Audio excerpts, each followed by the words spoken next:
Est-ce que vous avez votre Bible avec vous? Pas une réponse franche. Vous avez votre Bible avec vous? Oui. Merci. Ça me rassure un peu quand même. On va prier ensemble.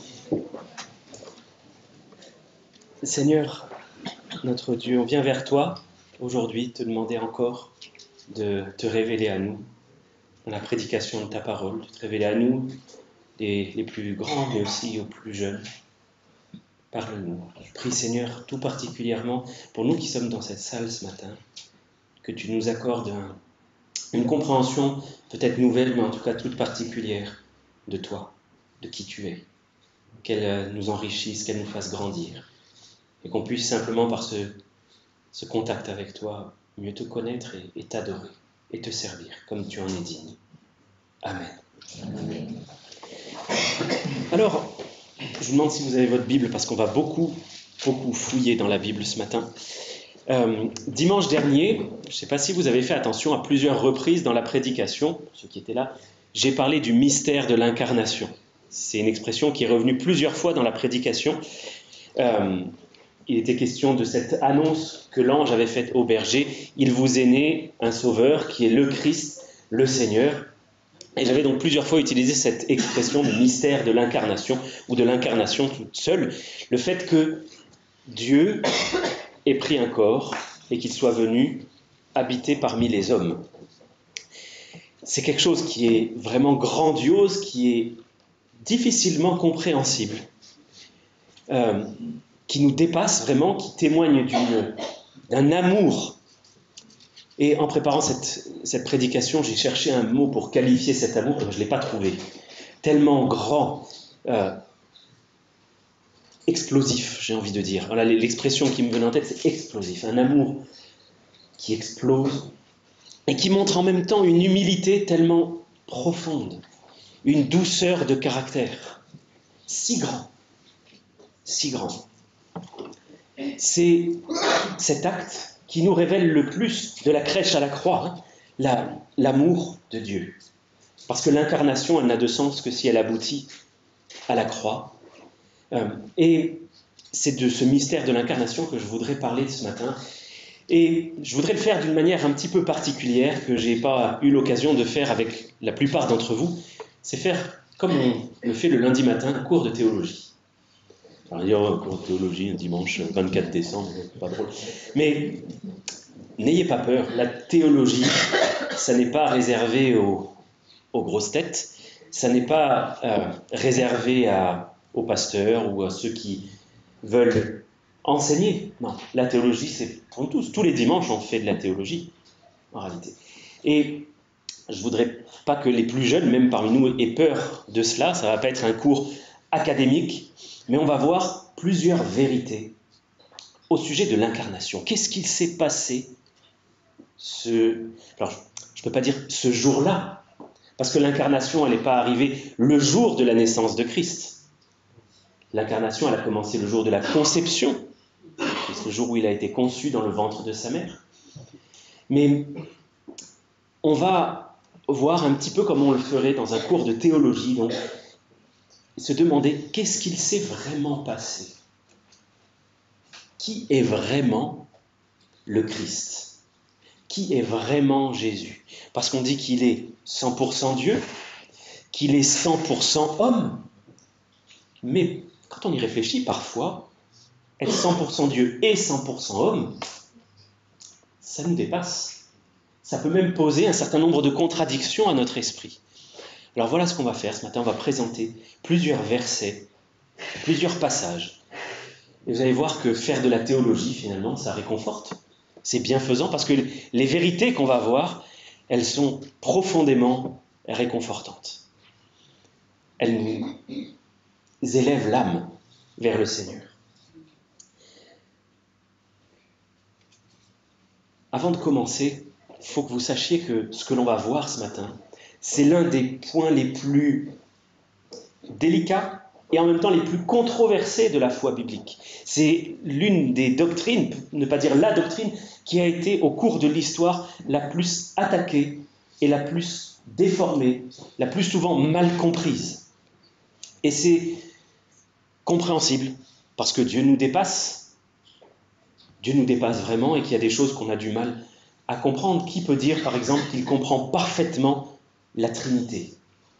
Un seul Dieu, 3 personnes, chacune étant parfaitement Dieu. Il n'y a pas un bout de Dieu dans chaque personne. Non, chacune est pleinement Dieu, mais il n'y a qu'un seul Dieu en 3 personnes. C'est quelque chose qui nous dépasse, et Dieu nous dépasse.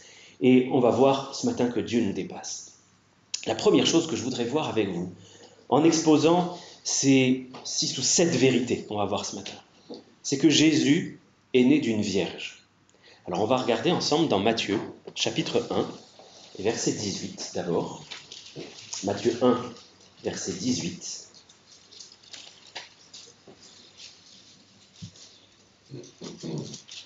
Il est écrit, « Voici de quelle manière arriva la naissance de Jésus-Christ.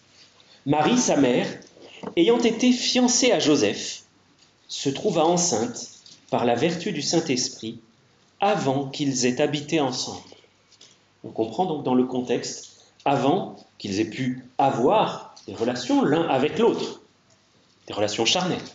C'est ainsi que Marie est tombée enceinte par la vertu du Saint-Esprit. Et si vous regardez quelques versets plus bas, versets 22 et 23, il est écrit que tout cela arriva afin que s'accomplisse ce que le Seigneur avait annoncé par le prophète. Voici, la Vierge sera enceinte, elle enfantera un fils, et on lui donnera le nom d'Emmanuel, ce qui signifie Dieu avec nous. Je ne vais pas tellement m'attarder sur le fait que c'est une impossibilité scientifique qu'une femme vierge tombe enceinte, sans rapport sexuel. C'est scientifiquement impossible. Mais ce que je veux faire surtout remarquer, c'est ici le but que Dieu donne à l'incarnation. Le fait qu'il vienne prendre chair, c'est quoi? Dieu avec nous. En hébreu, vous savez comment ça se dit, Dieu avec nous? Immanuel. Voilà. C'est l'origine de ce prénom.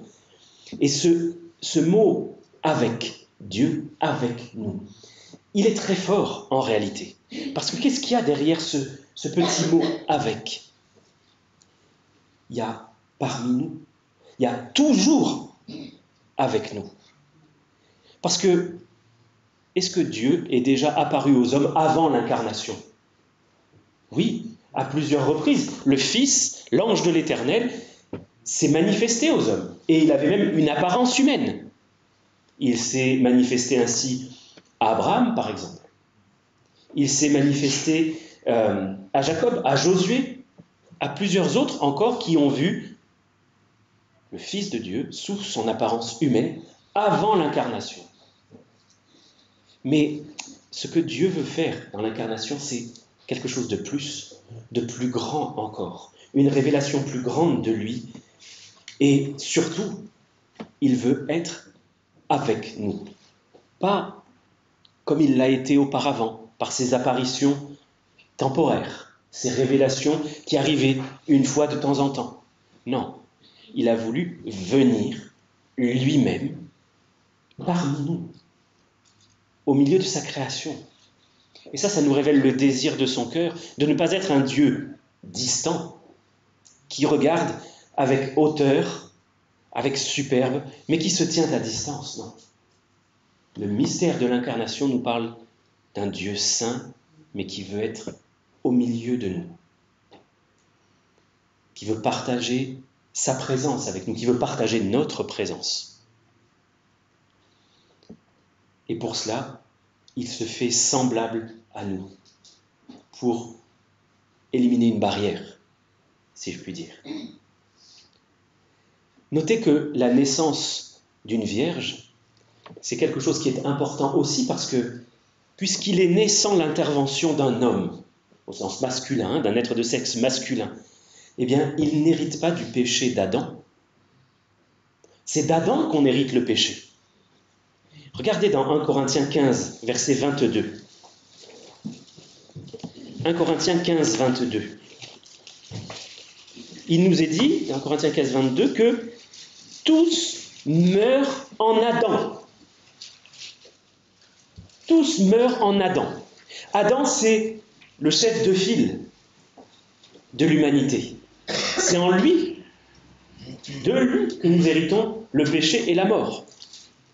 Et d'une certaine manière, la naissance d'une vierge vient casser cette hérédité. Il ne naît pas d'Adam, il naît de la postérité de la femme. Et quelle est la promesse qui s'attache à la naissance de la postérité de la femme? Genèse 3, verset 15. Si vous regardez Genèse 3, verset 15, Dieu dit à la femme, « Je mettrai inimitié entre toi et la femme, pardon, il dit au serpent, je mettrai inimitié entre toi et la femme, entre ta postérité et sa postérité, celle-ci t'écrasera la tête et tu lui blesseras le talon. » Donc là, la promesse d'un sauveur, on voit déjà l'incarnation ici. L'incarnation sans la descendance de l'homme, mais qui est la postérité de la femme. Et ainsi, celui qui naît de la postérité de la femme, sans hériter du péché d'Adam, eh bien, il n'hérite pas de la nature pécheresse. Oui, il a la chair semblable à celle d'un homme, le corps semblable à celui d'un homme, ça on va le détailler un petit peu dans un instant, mais il n'hérite pas de la nature pécheresse. Il n'est pas né comme nous, ennemis de Dieu. Nous sommes ennemis de Dieu dès le ventre de notre mère. C'est ce que nous dit la Bible. Dès notre conception dans le sein maternel. Mais ça n'a pas été le cas du Christ. Alors, il s'est fait homme, oui, mais sans le péché. Et, alors là, je vais dire quelque chose qui va sembler peut-être une évidence, mais Jésus était 100% homme, sens humain, à 100%. Il n'y avait rien en lui qui pourrait atténuer l'humanité. Rien. Son corps était comme le nôtre. Il éprouvait de la douleur, il était fait de chair, d'os, il avait besoin de manger, il a éprouvé de la fatigue. D'ailleurs, on le voit avoir faim et être fatigué dans Jean 4, quand il est assis au bord du puits, là où il va rencontrer la Samaritaine. Il est écrit que Jésus était fatigué du voyage et qu'il attendait que ses disciples lui ramènent à manger. Donc il avait à la fois faim et il éprouvait de la fatigue. On le voit dormir, épuisé en plein milieu d'une tempête sur un bateau. Il a éprouvé de la soif, ne serait-ce que sur la croix de ses dernières paroles. Il a dit « J'ai soif ». Donc on le voit ici dans son humanité, qui lui amène de la faiblesse. Et ça nous montre qu'il a pleinement embrassé notre condition. Mais pas seulement le corps.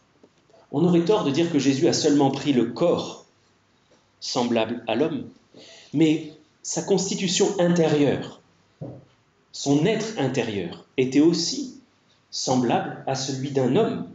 Regardez dans Luc, chapitre 2, verset 52. Luc 2, verset 52.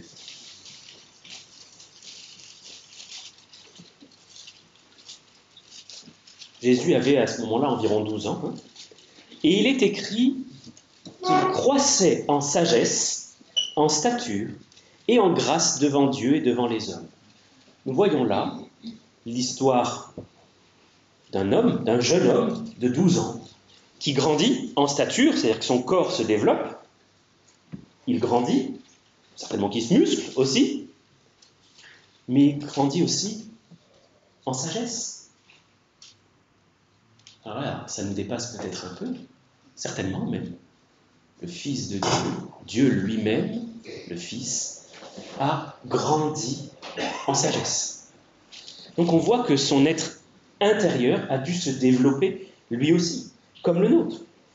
Hébreux, chapitre 5, verset 8, nous dit qu'il a appris. Il a appris, bien qu'il soit fils, l'obéissance par les choses qu'il a souffertes. Est-ce que Dieu a besoin d'apprendre? Non. Le Fils a eu besoin d'apprendre. Et pourtant, on le verra après, il est parfaitement Dieu.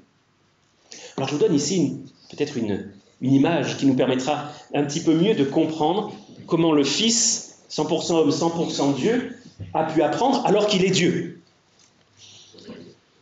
Pensez à un médecin, un gynécologue obstétricien, qui va donc aider une femme à mettre au monde un enfant. Ce gynécologue obstétricien, il en sait beaucoup plus que la femme qu'il est en train d'aider à mettre au monde, n'est-ce pas? La théorie sur l'accouchement, sur la naissance, la mise au monde, le corps de la femme, il la connaît parfaitement, sur le bout des doigts. Mais va-t-il expérimenter ce qu'est l'accouchement? Non, jamais. D'une certaine manière, alors cette image, elle est évidemment imparfaite, mais elle nous amène à comprendre qu'un médecin, il peut en savoir beaucoup, mais il n'expérimente pas forcément. Jésus, il avait la connaissance, et puis il a expérimenté aussi. Et de cette manière-là, il a appris par l'expérience. Parce que c'est en ce sens-là qu'il a appris, par l'expérience. Et c'est troublant, cela dit. Dieu n'a pas besoin d'apprendre, l'homme si. Autre vérité que l'on va un petit peu explorer, Jésus n'a jamais péché. Il est né sans le péché et il n'a jamais péché d'aucune manière que ce soit en pensée, en parole ou en acte. Je l'ai dit et je le répète, il n'est pas né ennemi de Dieu. Nous naissons ennemis de Dieu, séparés de Dieu. Nous avons besoin de la réconciliation. Jésus étant pleinement Dieu, n'a pas eu besoin de cela, parce qu'il est né sans péché et qu'il ne l'a jamais pratiqué. Par contre, si vous regardez dans Hébreux chapitre 4, verset 15, Hébreux 4, verset 15, il est écrit que nous n'avons pas un souverain sacrificateur qui ne puisse compatir à nos faiblesses. Au contraire, il a été tenté, comme nous, en toutes choses, sans commettre de péché. Il a été tenté, comme nous, en toutes choses. Là où ça diffère, c'est sans commettre de péché. Vous voyez le Fils qui vient dans une chair semblable à la nôtre, expérimentant pleinement notre faiblesse, a été tenté. Il a été soumis à diverses épreuves. Le péché s'est présenté devant lui pour qu'il l'embrasse. Mais le Fils de Dieu a toujours refusé la voie du péché, la voie d'une satisfaction immédiate, qui lui aurait amené à un soulagement, mais qui aurait été contraire à la volonté de Dieu.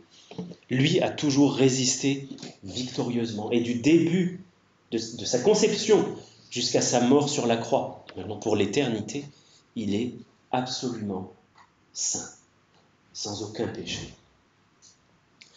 Donc jusque-là, on a vu qu'il est né d'une vierge et qu'il est parfaitement 100% homme. Maintenant, on va voir qu'il est aussi parfaitement et 100% Dieu, parce que la Bible nous le présente ayant tous les attributs de la divinité. Oui, tous les attributs de la divinité. Et c'est pour ça que tout à l'heure, lorsqu'on a chanté le cantique 203, avec des cris de joie, il est écrit dans le cantique qu'il s'est dépouillé lui-même de sa condition divine. Je vais le développer un petit peu dans un instant, mais ça me gêne beaucoup de dire qu'il s'est dépouillé de sa condition divine, parce que Jésus n'a pas cessé d'être Dieu. À aucun moment il a abandonné la déité ou la divinité. Il a toujours été Dieu, même dans son incarnation, toujours. Ce qu'il a abandonné, par contre, c'est sa position divine. J'y reviens dans un instant, mais on a vu qu'en tant qu'homme, Jésus a dû grandir, qu'il a dû apprendre. Mais en tant que Dieu, Jésus a toujours possédé la divinité et tout ce qui est attribut de la divinité. Vous avez remarqué, la semaine dernière, on a lu ce passage dans Luc, où il y a une chorale d'anges dans le ciel. Que font ces anges? Ils célèbrent la gloire de Dieu, mais ils le font pourquoi? Parce que Dieu le Père leur a demandé de venir adorer Dieu le Fils. Et on voit ça dans Hébreux chapitre 1, verset 6. Hébreux 1, verset 6, il est dit que de nouveau, lorsque Dieu introduit dans le monde le premier-né, il dit que tous les anges de Dieu l'adorent. Mais dites-moi, Dieu va-t-il donner sa gloire à quelqu'un d'autre que lui-même? Non. Dieu ne laisserait adorer personne d'autre. Il ne demanderait jamais aux anges d'adorer un autre que lui-même. D'ailleurs, les anges de Dieu refusent d'adorer un autre que Dieu lui-même.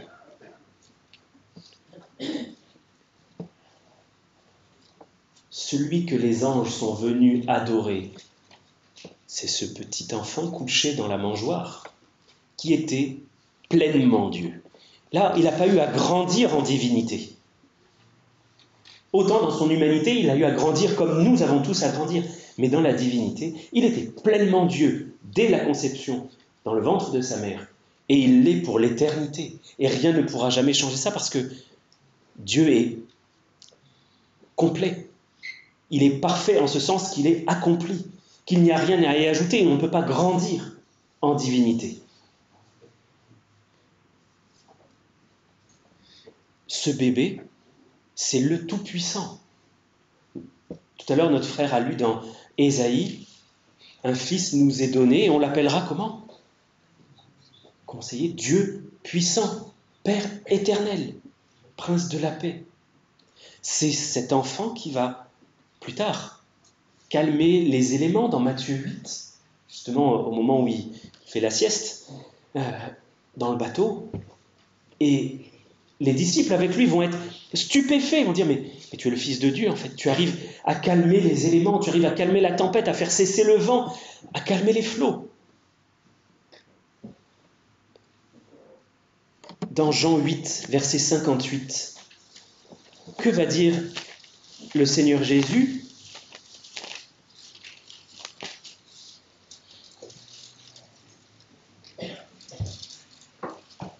À ses détracteurs.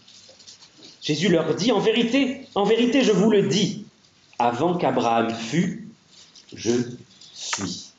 Il n'a pas dit j'étais, dans le sens j'ai existé avant Abraham, non. Il a dit je suis. Vous savez ce que ça veut dire, je suis? C'est le nom de Dieu. Dans l'Exode, la première fois que Dieu se révèle à Moïse, il dit je suis celui qui suis. Parfois on entend Yahvé, c'est ce que ça veut dire je suis. Celui qui s'appelle je suis. Et il montre par là qu'il est l'Éternel. D'ailleurs, les Juifs l'ont bien compris à ce moment-là. Les Juifs l'ont bien compris parce qu'au verset 59, ils ont pris des pierres pour les jeter contre lui. Ils l'accusaient de blasphème. Ils ont bien compris qu'en disant cela, Jésus affirmait être Dieu.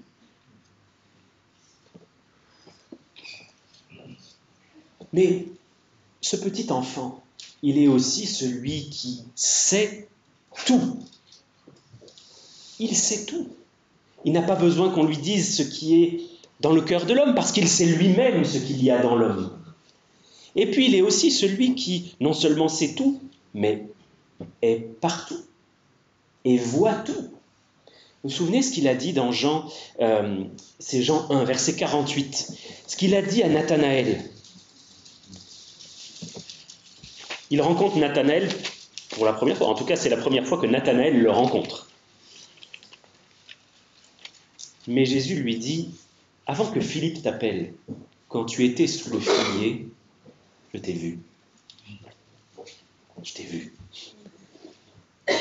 Avant même que nous le connaissions.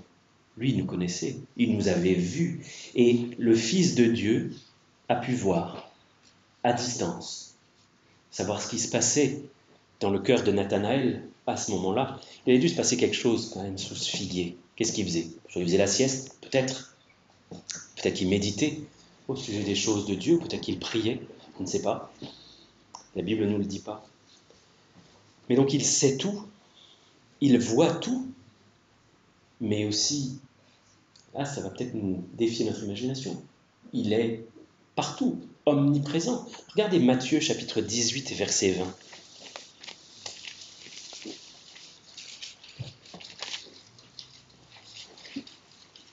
Un verset que vous connaissez, la plupart d'entre vous. Matthieu 18 verset 20. Que dit Jésus? là où 2 ou 3 sont assemblés en mon nom, je suis au milieu d'eux. Alors là, on est quoi, une petite centaine? Allez, il est au milieu, nous, puisque nous sommes réunis en son nom. Mais il est aussi en assemblée de la ville d'à côté, à l'autre bout du continent, là où d'autres se réunissent en son nom. Et notez qu'il n'a pas dit « je serai », là il a dit ça pendant son incarnation. Il l'a dit au moment où il était vivant sur terre. Parce que le Fils de Dieu, où il y avait un seul corps, et par ce seul corps, il était limité dans sa présence corporelle et physique. Mais en tant que Dieu, le Fils, vous pouvez dire « je suis au milieu de vous » partout. Ça, c'est quelque chose de rassurant aussi que la divinité du Christ, parce que seul un Dieu infini pouvait porter le péché des hommes. Si nous avions dû porter notre propre péché, nous serions morts, chacun pour le sien. Mais il fallait l'infini du cœur de Dieu, l'infini de Dieu, pour porter l'entièreté du péché des hommes et reprendre vie. D'ailleurs, Jésus affirme aussi son éternité, son immortalité, quand il dit « J'ai reçu de mon Père l'ordre de donner ma vie et de la reprendre ». Donc Jésus est pleinement homme, il est pleinement Dieu. Et le 5e point que je voudrais voir avec vous, c'est qu'il n'a pas renoncé à être Dieu. C'est là où intervient ce cantique qu'on a chanté tout à l'heure, dont la formulation me dérange un petit peu. En devenant homme, certains pensent que Jésus a renoncé à certains attributs de la divinité. Mais à cause justement de ce qui est écrit dans Philippiens 2, qu'on va lire ensemble. Philippiens 2, versets 6 à 8. Philippiens 2, versets 6 à 8.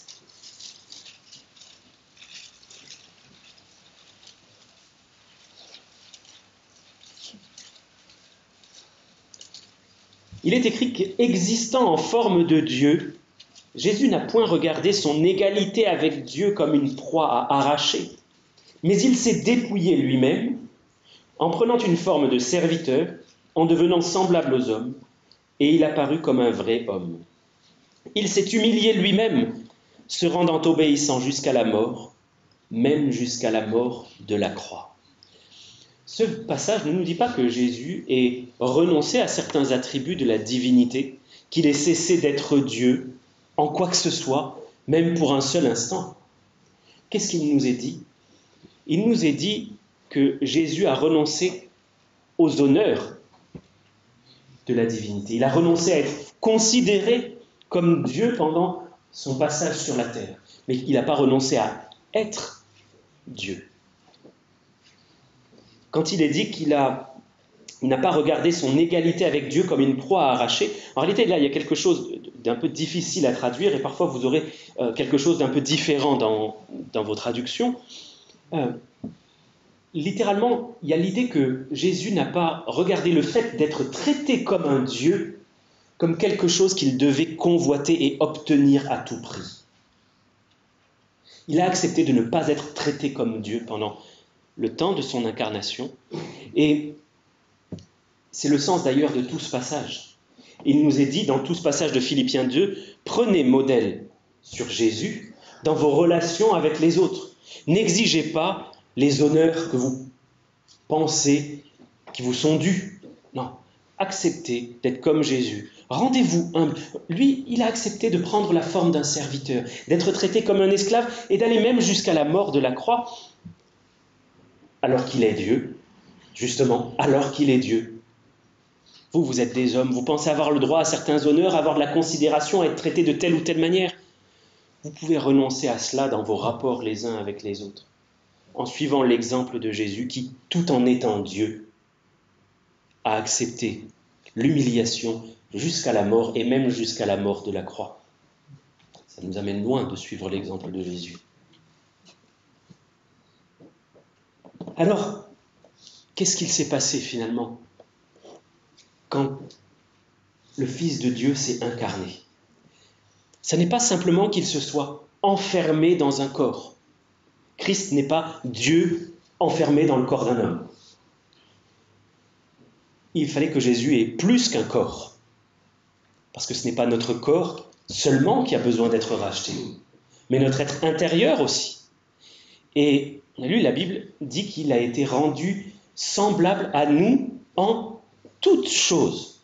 Bon, là, je ne suis pas sûr qu'on l'ait lu, mais c'est Hébreux 2, 17 qui dit « Il a été rendu semblable à nous en toutes choses ».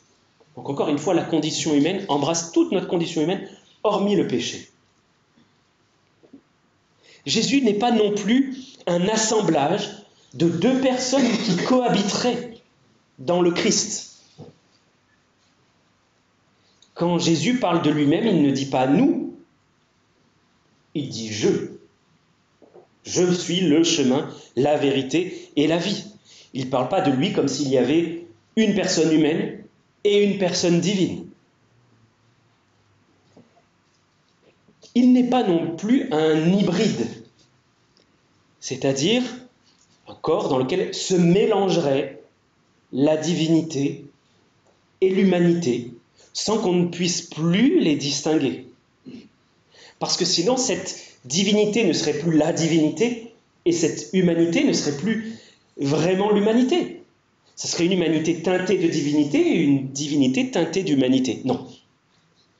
Ce n'est pas ça non plus qu'il y a en Jésus. Alors, au cours de l'histoire, il y a eu beaucoup de tentatives de comprendre, comme on est en train de le faire ce matin, qui est le Fils de Dieu.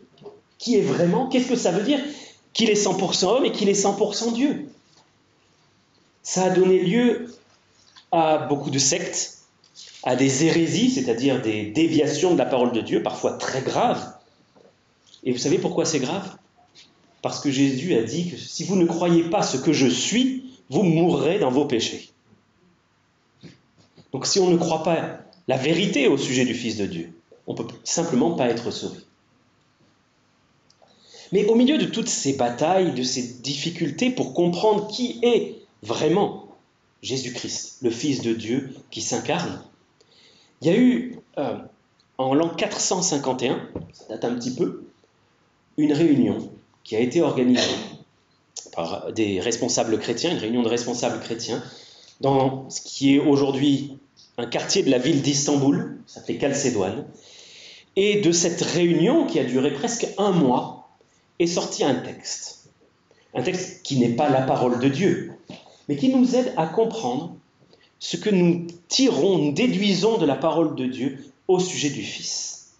Alors je vous en lis un extrait, et vous pourrez rechercher, si vous voulez, sur Internet, ce qu'on appelle la définition de Chalcédoine, ou le symbole de Chalcédoine. Je vous en lis juste un extrait.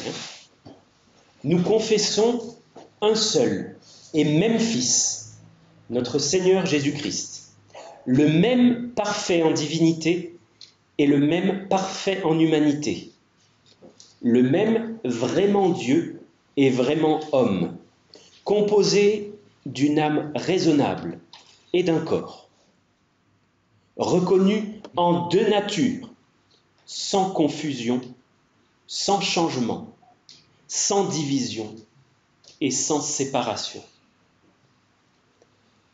Derrière cette définition, que vous pourrez réécouter après sur Internet, ou la relire, il y a bien l'insistance qu'il est parfaitement homme, parfaitement Dieu, et que d'une manière qui nous dépasse vraiment, et que nous devons simplement accepter parce que c'est ce que nous montre la parole de Dieu.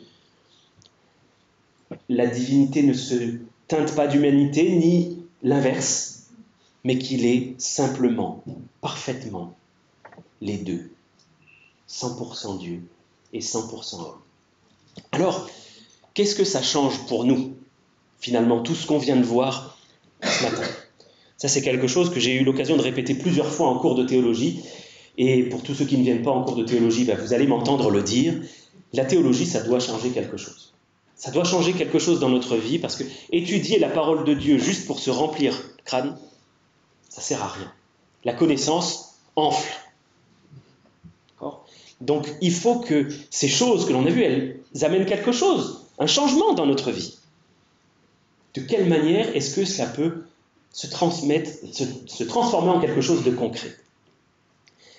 Eh bien, la Bible nous le présente excusez-moi, comme le seul médiateur. Si vous regardez avec moi dans 1 Timothée chapitre 2 verset 5, 1 Timothée 2, 5,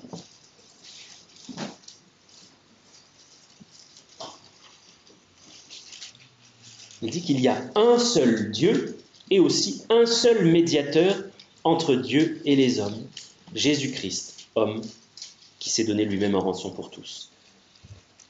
Un médiateur entre Dieu et les hommes. Ce que ça change pour nous, c'est que nous avons vraiment besoin d'un médiateur entre le Dieu saint, qui ne peut pas tolérer le péché, et notre condition de faiblesse, qui ne nous permet pas par nous-mêmes de nous débarrasser du péché. Un médiateur, c'est quelqu'un qui vient amener la réconciliation. Et pour amener la réconciliation, il fallait qu'il soit pleinement Dieu, ayant tous les attributs de la divinité, pour comprendre pleinement la divinité et l'exercer, et qu'il soit en même temps pleinement homme, comprenant pleinement l'humanité, étant lui-même les deux à la fois.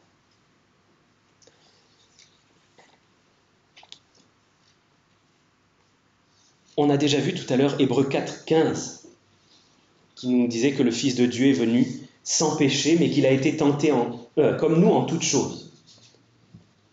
Qu'est-ce que ça change? L'incarnation.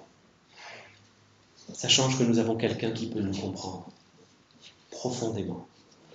Quelqu'un qui ne se tient pas à distance, mais parce qu'il a embrassé pleinement notre condition et tous les déchirements que peut imposer notre condition, il comprend ce que c'est. Il a une parfaite compréhension, meilleure que la nôtre, de notre condition.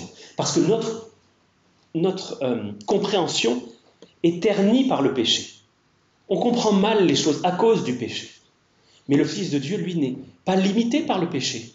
Donc, tout ce qui se passe en nous, il le comprend parfaitement. Et cette compassion qu'il a, elle n'est pas non plus étouffée par le péché, mais elle est pleinement libre de s'exercer envers nous, parce que le péché ne la restreint pas. Moi, souvent, ce verset d'Hébreux 4,15, il m'a posé problème. J'ai déjà eu l'occasion de le partager, parce que je me disais, mais s'il a été tenté comme nous en toutes choses, sans commettre de péché, comment est-ce qu'il peut vraiment comprendre? Parce que moi, je suis tombé dans le péché, pas qu'une fois. Et vous aussi. Comment est-ce qu'il peut vraiment comprendre? Comment il peut être vraiment compatissant? Justement parce qu'il n'a pas le péché qui l'empêche d'être compatissant. Son amour n'est en rien diminué ou terni à cause du péché. Mais au contraire, cette absence de péché le rend parfaitement amour et parfaitement compatissant. Et en même temps, son humanité lui permet de connaître et d'expérimenter cette tentation en toutes choses. En toutes choses.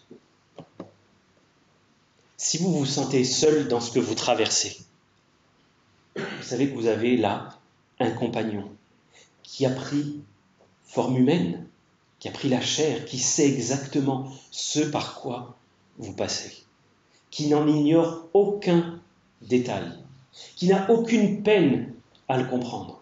Parce que parfois, vous savez, quand on essaye de se confier à quelqu'un, on est dans une situation très frustrante parce qu'on a l'impression, parfois c'est une impression réelle, que l'autre ne comprend pas vraiment. Ah, tu ne peux pas comprendre ce que je passe. Tu n'es jamais passé par là, tu ne peux pas comprendre. Et le Fils de Dieu comprend. Il sait. Il a une pleine compassion, une pleine compréhension de ce qu'on vit. Souvenez-vous qu'il est Dieu avec nous.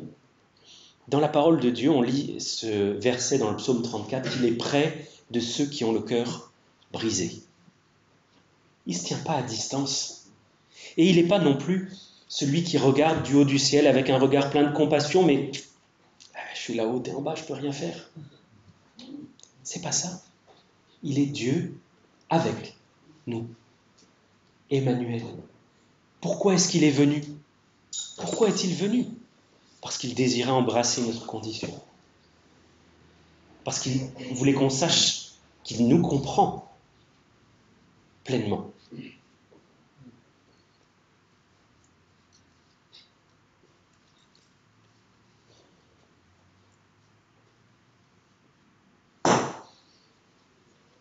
Ça, c'est pour plutôt son humanité, mais sa divinité. Qu'est-ce qu'elle nous enseigne aussi?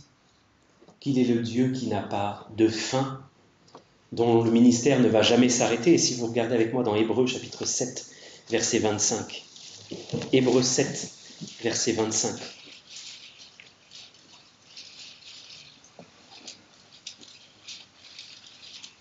Il est écrit que c'est pour cela, justement parce qu'il ne peut pas mourir, parce qu'il est l'Éternel. C'est pour cela qu'il peut sauver parfaitement ceux qui s'approchent de Dieu par lui, étant toujours vivant pour intercéder en leur faveur. Si vous vous confiez dans un homme, un simple homme, cet homme va passer, mourir. Il n'est pas éternel. C'est pour ça que ce n'est pas par l'intermédiaire d'un prêtre que l'on arrive à Dieu, mais par l'intermédiaire du souverain prêtre.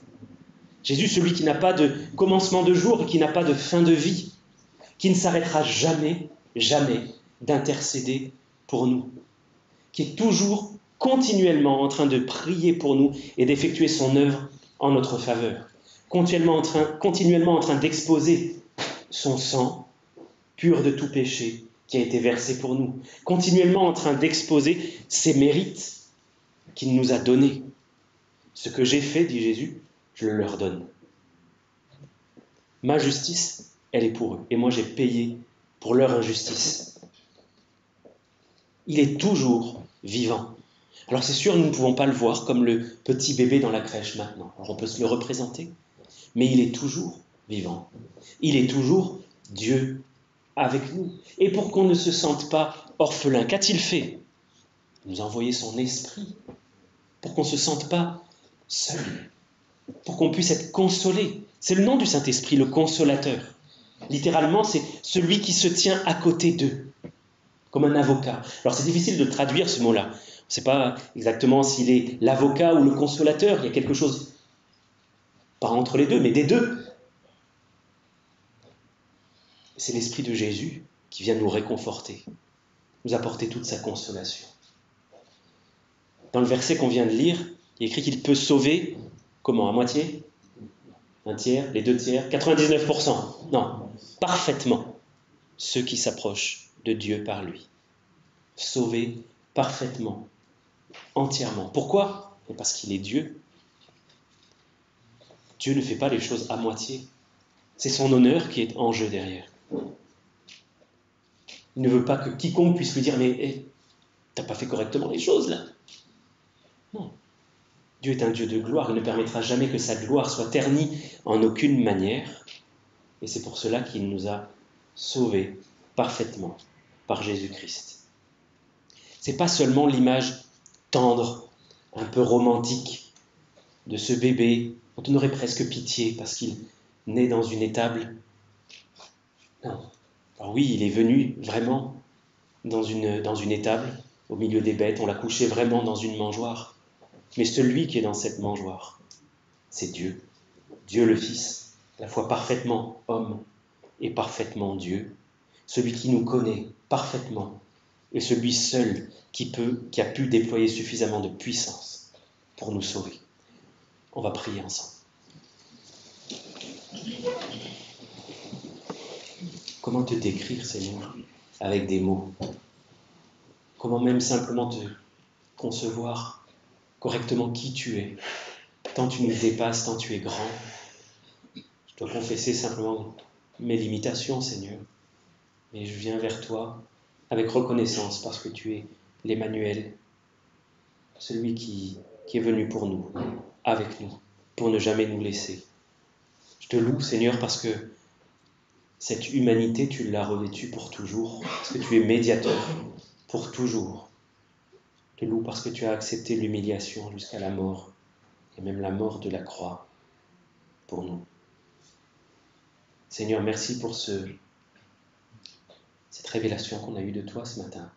Donne-nous de la porter avec nous, plus particulièrement dans ces jours où nous rappelons de ton incarnation, de ton humiliation volontaire. Le fait que tu as dit, voici, je viens pour faire, ô Dieu, ta volonté. Seigneur, merci pour ton amour. Accompagne-nous encore en ces jours. Amen. J'aurais voulu qu'on chante ensemble un cantique, s'il vous plaît. Est-ce qu'on peut chanter le numéro 159 dans les recueils « À toi la gloire »